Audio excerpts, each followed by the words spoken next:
Indonesia sering disebut sebagai tanah yang diberkahi, tanah yang subur, tanah yang katanya apapun yang jatuh ke dalamnya akan tumbuh. Gunung berdiri seperti penjaga, hujan turun tanpa perlu diminta, matahari datang setiap pagi, tepat waktu. Namun di tengah semua itu, ada satu pertanyaan kecil yang jarang diucapkan keras-keras. Bawang putih, bukan emas, bukan minyak, bukan teknologi, hanya bawang putih. Bahan dapur paling sederhana, yang hampir selalu menjadi awal dari setiap masakan. Ia dikeprek, ditumis, dan aromanya mengisi dapur-dapur rumah di seluruh Indonesia. Tapi, bawang putih itu datang dari jauh, dari luar negeri, dari ladang yang bukan milik kita. Dan disitulah pertanyaan itu muncul. Kenapa negara agraris masih mengimpor bawang putih? Apakah tanah kita tak lagi mampu menumbuhkannya? Apakah petani kita berhenti menanam? Atau ada sesuatu yang lebih sunyi, yang tidak terlihat di permukaan? Pembahasan kali ini bukan tentang menyalahkan, bukan juga tentang mencari kambing hitam. Ini adalah cerita tentang sistem, tentang pilihan, dan tentang konsekuensi yang sering kita anggap biasa.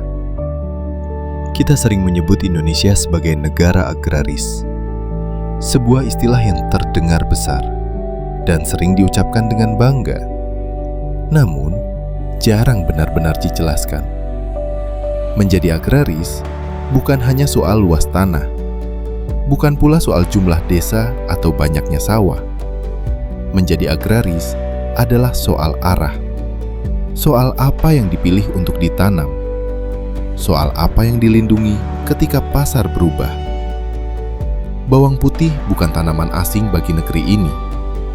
Ia pernah tumbuh di dataran tinggi, di lereng gunung, di tanah yang sejuk dan sunyi. Indonesia memiliki semua syaratnya: iklim, tanah, tenaga kerja. Namun dalam perjalanan waktu, bawang putih perlahan kehilangan tempatnya. Bukan karena tidak bisa tumbuh, tapi karena tidak dianggap penting. Ia kalah oleh tanaman yang lebih cepat panen, lebih pasti untung, lebih mudah dijual.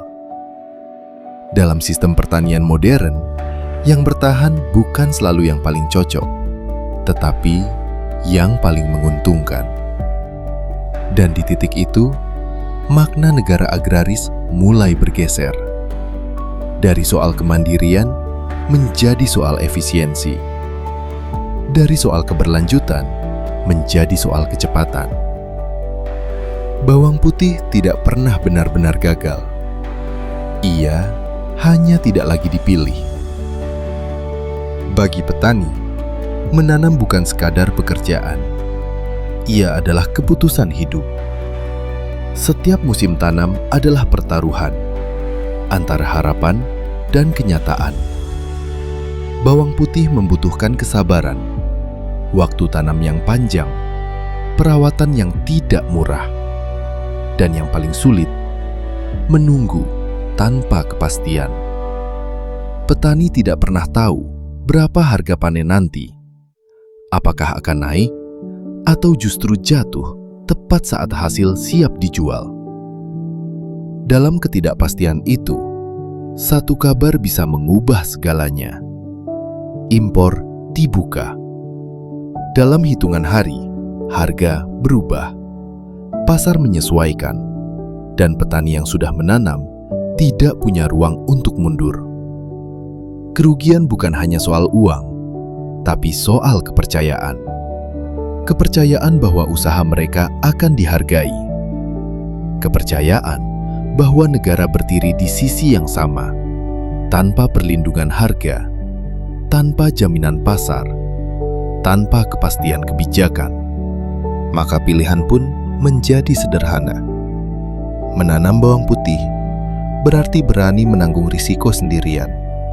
Dan bagi banyak petani, itu adalah risiko yang terlalu mahal. Bukan karena mereka tidak mampu, tapi karena mereka tidak diberi ruang untuk gagal dan bangkit. Disitulah ladang mulai kosong. Bukan karena tanahnya rusak, tapi karena harapannya habis. Dari sudut pandang negara, pangan bukan sekadar urusan perut. Ia adalah urusan stabilitas, urusan ketenangan, urusan rasa aman. Harga pangan yang naik bisa memicu keresahan, bisa menggerakkan opini, bisa menciptakan tekanan. Di titik itu, negara tidak punya banyak waktu untuk menunggu proses panjang. Impor lalu hadir sebagai solusi tercepat. Bawang putih dari luar negeri datang dalam jumlah besar. Harganya lebih murah, pasokannya lebih konsisten. Dalam hitungan minggu, pasar kembali tenang. Dan di permukaan, semuanya tampak berhasil. Namun solusi cepat jarang memikirkan jarak jauh karena setiap kali impor dibuka, pesan yang sampai ke ladang adalah satu: produksi lokal bisa menunggu.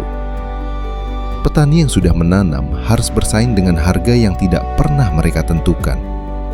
Dan ketika kalah, yang hilang bukan hanya keuntungan, tapi juga kepercayaan. Kepercayaan bahwa menanam bawang putih masih punya masa depan. Disitulah ketergantungan mulai terbentuk. Pelan, hampir tak terasa. Impor sering dibicarakan seolah ia netral, seolah ia hanya soal angka dan pasokan. Padahal di balik impor selalu ada keputusan, ada aturan yang dibuat, ada izin yang diberikan, ada kuota yang ditentukan, dan setiap keputusan selalu menguntungkan satu pihak dan mengorbankan pihak lain. Masalahnya, petani lokal jarang berada di meja tempat keputusan dibuat. Mereka hadir setelah semuanya ditentukan. Ketika izin impor keluar, ladang tidak diajak berdiskusi. Ketika harga jatuh, petani hanya bisa menyesuaikan. Sistem ini tidak kejam, tapi juga tidak ramah. Ia bekerja dengan logika efisiensi, bukan empati. Dan dalam logika itu, bawang putih lokal seringkali kalah sebelum bertanding. Bukan karena kualitasnya buruk, tapi karena sistem tidak memberinya waktu. Yang paling berbahaya bukan impor itu sendiri. Yang paling berbahaya adalah ketika impor tidak lagi dipertanyakan. Saat bawang putih impor menjadi pemandangan biasa. Saat label negara asal tak lagi menarik perhatian. Saat kita lupa bahwa bawang putih pernah ditanam di sini. Normalisasi adalah proses sunyi. Ia tidak datang dengan paksaan. Ia datang dengan kebiasaan. Sedikit demi sedikit, ketergantungan dibungkus dalam kenyamanan.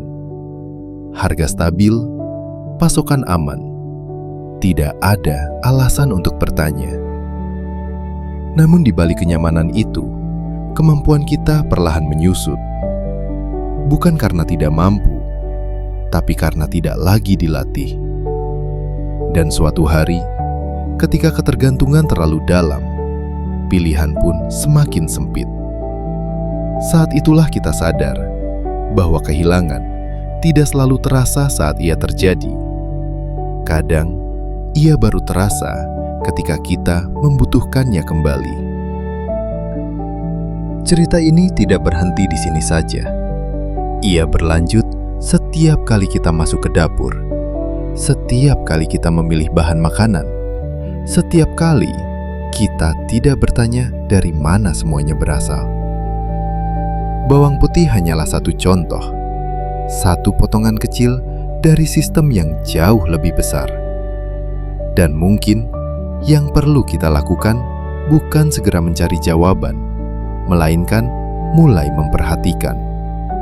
Karena perubahan seringkali tidak dimulai dari kebijakan besar, tetapi dari kesadaran kecil yang tumbuh perlahan.